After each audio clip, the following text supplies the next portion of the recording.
Howdy peeps, and welcome back to the channel, or welcome to the channel if it's your first time here. Oh dear, not a good way to start. My voice is already doing strange things. Well, again, I've decided that it is better to look at fish and shrimp and plants and a natural thing than it is to stare at my ugly mug for a bit while I talk about local history and the supernatural. So I'll quickly say what we're looking at. It's a 9-gallon fluval flex with celestial pearl danios, pygmy cories, neocaridina shrimp and clown plecos. Be very lucky if you spot a clown pleco though, they like to hide, especially when the lights are on. So, what are we going to talk about today, other than random fishy stuff? Well, today's story is entitled The Babes in the Wood. And, yeah, it's a well-known one. Let's just get into it, shall we? Let's give it a go. So, reading from notes again.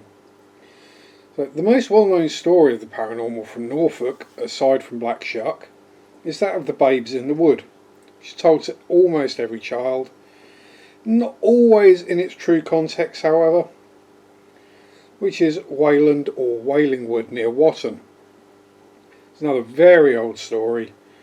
Earliest copy is in the British Museum, and a ballad version was first published by Thomas Millington of Norwich in 1595 under the title of The Children in the Wood, or The Norfolk Gentleman's Last Will and Testament. There was a good retelling of the story by Tom Howard in Norfolk Fair for January 1970, both of which I've looked at for my notes, along with the book Paranormal Norfolk. Wayland Wood is a place where the Court of the 100 of Wayland, historical terms, don't worry, was held. Meeting place with a large oak tree was marked near to the corner of the wood on a map of the area in 1773. It has been claimed, however, that the name goes back to the pre-Christian worship of the god Welland under said sacred tree. Others still say that the name comes from the wailing of the gulls flying over to Scolton Mere.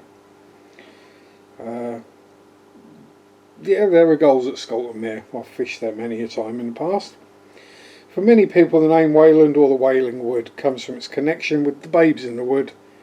There is much evidence in favour of the claim this is the wood where the two children were abandoned.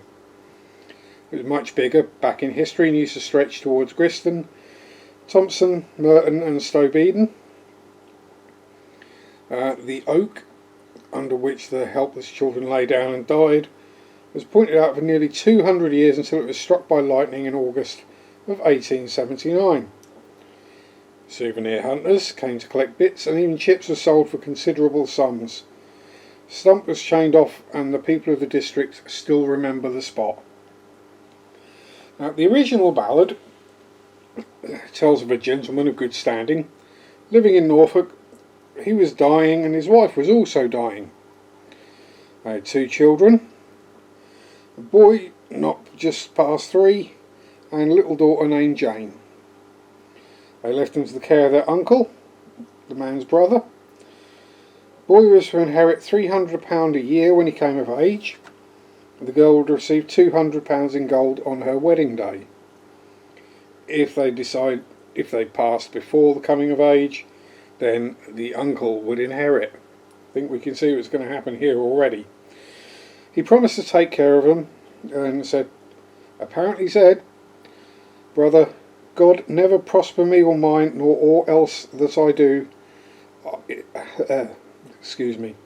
God never prosper me or mine, nor all else that I have, if I do wrong to your children dear, when you are laid in your grave.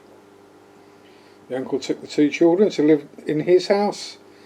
Later, he decided he'd be rid of them and hired two people of ill repute to take them into the wood and kill them. Meanwhile, saying to his wife that he'd sent them to London to be brought up by a friend. The the people and the children walked to the woods together. Children apparently talking pleasantly about various things, being very polite and nice and well behaved. And the ruffians, let's call them that, decided they couldn't kill the kids. It was just wrong. So they had an argument. One did want to kill them, the other one didn't. And the soft-hearted man that wanted to keep the kids alive was killed in the resulting fight, while the watching children were quaking with fear. The remaining ruffian led them some 2 miles into the heart of the wood excuse me, and told them to stay there while he went off to find food. They wandered through the wood hand in hand, finding only a few blackberries to eat apparently. At last, exhausted, they lay down in each other's arms and died. And the ballad tells the tale. Now here I do have to apologise because I neither have a poetic nor a singing voice, so we shall see. He took the children by the hand, tears standing in their eyes, and bade them straightway to follow him, and look, they did not cry. In 2 long miles he led them on, and while for food they complained, "Stay here," quoth he, "I'll bring you bread when I come back again." These pretty babes, with hand in hand, went wandering up and down, but never more could see the man approaching from the town. Their pretty lips with blackberries were all besmeared and dyed, and when they saw the darksome night, he sat them down and cried. Thus wandered these poor innocents, till death did end their grief. In one another's arms they died, as wanting due relief. Of burial this pretty pair of any man receives, till Robin Redbreast piously did cover them with leaves. So there we go, the original ballad as written and poorly read. Now the wicked uncle, it's kind of panto season still, so we'll go with that. The wicked uncle, obviously he came to bad end, karma, much. His barns burned down, his crops failed, his cattle died, his 2 sons perished on a journey to Portugal, and he eventually died in debtor's prison. The ruffian was sentenced to death for another crime, and before execution confessed his part in the Babes in the Wood. Tradition has associated the story with the Grey family, or with the De Grey family, of Merton. Wicked uncle is supposed to have lived in Griston Hall. Story being that there used to be a carved mantelpiece in the hall showing 2 babes, Robins, and said uncle. At Merton Hall itself there were bedrooms known in the 19th century as the Room of the Babes in the Wood, the Room of the Wicked Uncle, and the Robin Room. Edmund de Grey bought Griston Hall in 1541. His grandson Thomas was 7.5 when his father died. He had already been through a form of marriage to a small girl, Elizabeth Drury. If he died, his uncle Robert de Grey would inherit. 4 years later, Thomas went to visit his stepmother and died either at the house or on the way back. However, her home was nowhere near Wayland Wood, but at Baconsthorpe near Holt in North Norfolk. His uncle is supposed to have tried to get hold of the estates or to deny Elizabeth Drury the dowry property to which she was entitled. However, she certainly did not die in the wood, but lived to have a family of her own. People were prejudiced obviously against the uncle because of what he did, and he was a staunch Roman Catholic. He was imprisoned for his faith, however, but he did not die in prison. He died in Merton Hall. There is a mural tablet to his memory in Merton Church. Now, many people think that the word Wayland does not derive from the word whaling. Kind of obvious, given the history of the area. The last part of the word actually comes from Norse for grove, meaning a sacred wood where people worshipped in pre-Christian times. It's a beautiful place and well worth a visit, just perhaps not in the dark. According to Mr. W.A. Dutt in the Highways and Byways of East Anglia, as for the babes, they still wander in Wayland Wood, and on dark and stormy nights you may hear their wailing, which has earned the wood its local name. Thus endeth the story and the notes. So now we're back to freehand. Now, I've not been to Wayland Wood much, really, in passing.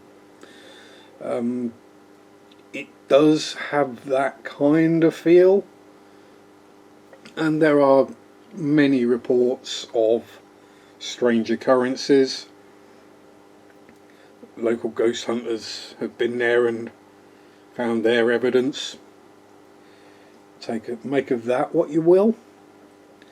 I won't be able to pass judgment until I've gone there, had a good wander around, opened myself up, and see if I can feel anything or experience anything.